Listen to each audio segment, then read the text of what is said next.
Allison. Jeff, thanks for all of that. Let's bring in our CNN political commentators. We have Christine Quinn, Hillary Clinton supporter and vice chair of the New York State Democratic Party, and Corey Lewandowski, former Trump campaign manager, who is still receiving severance from the Trump campaign. Welcome to both of you. Thank you. Great to have you here. Corey, why does Donald Trump continue to praise Putin?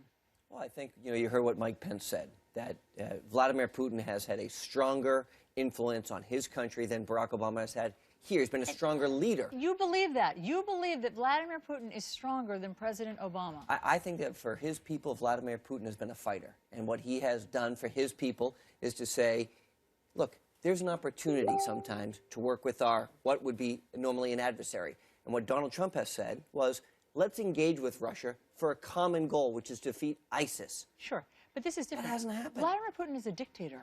Does Donald Trump believe in locking up your political opponents? Does he believe in shutting down a free press? Look, I think Vladimir Putin has done some terrible things, and there's been some speculation and conjecture of what's taken place inside the Kremlin. Yes, so why but what praise him?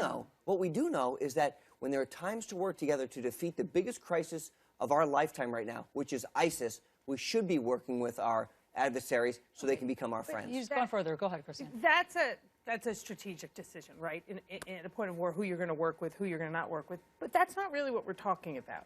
What we're talking about is a presidential candidate, a nominee of the Republican Party, praising a man who is, without question, a brutal dictator. To say he's been a strong leader, he's a dictator. He's not a leader. Does Donald Trump understand that distinction? Dictator versus strong leader? Well, of course he does. Of then course. How does he praise him?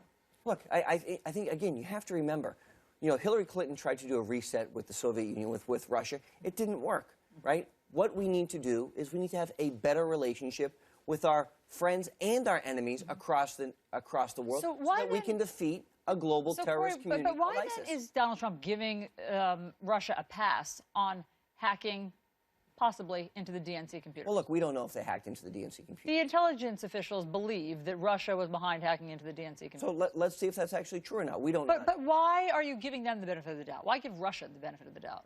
Well, it could have been the Chinese. I mean, the biggest adversary that we have right now in the economic world is the Chinese. They continue to manipulate the currency, right? We don't see that with the Soviets. We don't see that with the Russians, right? What Donald Trump has said, and he continues to say, is let's find a way to work with Russia so that we can defeat ISIS. That's the #1 priority. He has said that Putin, and I'm paraphrasing, but a terrific leader, a strong leader, a man's praise who I will accept.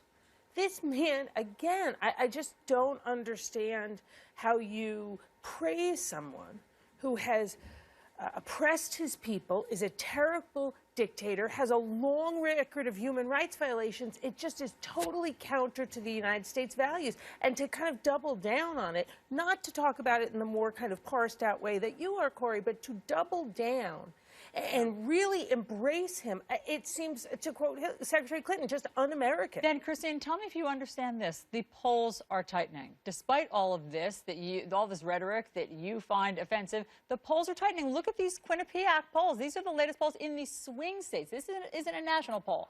These are the states that matter. Pennsylvania, yes, Clinton is still up, but by a smaller margin, 48 to 43. North Carolina, 47 to 43. Look at this. Florida is in a dead heat. And Ohio, at the moment, Donald Trump is up a point. How do you explain that?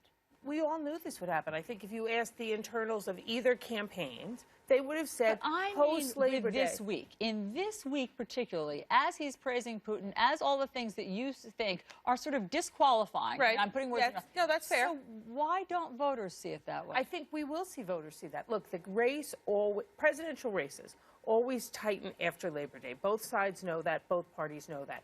I think we're going to see things change over the next few weeks. And again, I want to go back to what Errol Lewis said earlier on the show. Those swing state numbers are in states that are typically not ones where the Democratic Party wins. So when you look at them all together, they are not bad. Being up in those swing states is not bad, but we knew it would close. There's no question. Okay, Clark. This week we saw Donald Trump lay out a very specific plan when it comes to education choice. We saw him lay out a very specific plan when it comes to rebuilding the military. We saw him answer questions in a commander-in-chief forum, and the first 7 minutes of that forum were focused on Hillary Clinton's emails, and she continues to be dogged by this criticism. The news networks have not accepted this notion that no email was, labeled as classified. It's just not the truth. And so what you saw this week was Donald Trump winning. And with less than 9 weeks to go in the election, you don't have to win every day. Yeah. That's part of it. You have to win every hour. And if he continues to win, these numbers will continue to improve, and he'll be elected president. Corey, hold on, Christine. I just want to get to one thing, because this has also come up this week. Does Donald Trump believe that President Obama was born in Hawaii? Look, of course he said that. He says he's not going to talk about it. No, he hasn't. No, he hasn't. He says he hasn't talked about it. He's never He said he believes that.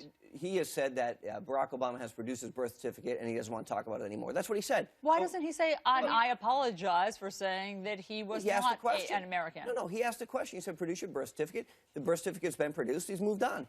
But that doesn't mean he accepts the birth certificate. It doesn't. And Are you saying it's not a real birth certificate? Hey, Corey, very tricky, I want to know. Hold on a second. I want to know what Donald Trump thinks. I can tell you what Donald Trump thinks. Let me play for you what he told Bill O'Reilly, who brought it up. Okay, Bill O'Reilly, not just Democrats. Fox News is bringing it up because Donald Trump is so unresolved on this issue. Let me play this for you. He never said he was born in Hawaii. Do you think your birther position has hurt you among African Americans? I don't know. I have no idea. I don't even talk about it anymore, Bill, no, because I just but don't it's bother there, talking it's on the about record, it. But I don't know. I guess with maybe some. I don't know why. I really don't know why. That's all he says. I don't talk about it anymore. I don't know why. I don't talk about it anymore. He never says, I now think I was wrong. The question was, is this, hurting you with African Americans? What we saw in the last two polls was Donald Trump's getting about 8% in the African American population. And if that That's not my question. That's not the my question is, why doesn't he say I was wrong? Look, it's a non-issue. It's not. He's not not a non-issue. running It keeps against. coming up everywhere. He's not running against Barack Obama in this campaign. And if he was, he'd win. If he runs against Hillary Clinton, which is the third term of Barack Obama, he's going to win. So let's talk about Hillary Clinton, who's running for president of the United States. Okay, last word. Let's talk about Donald Last Trump. word, He's Kristen. insulted the President of the United States, spread lies about his citizenship, and insulted the first African-American President of the United States. And now he's running for president. That does deserve an apology. And yet again, Donald Trump can't admit that he's wrong, and dog whistles out there across the country to divide us, not bring us together. Look, the president has attacked Donald Trump on multiple occasions from the White House, and if he wants to apologize to Donald Trump, I'm sure Donald Trump will. He's not saying he's not a citizen. He's not saying he wasn't born here, Corey. A number of egregious things and questioned his patriotism. He's questioned a number of things of Donald Trump. Corey, this is in a different category. Whether or not he's fit to be this is the president a different of the United States. category. And Donald Will we Trump ever hear Donald Trump address to it? determine if Donald Trump is fit to be president of the United States. He gets one vote like everybody else. Who is Donald Trump to question whether the President of the United States, for years now, is a citizen Got of the it. United All right, States? we're leaving it there. Corey, Christine, thank you very much. You're welcome.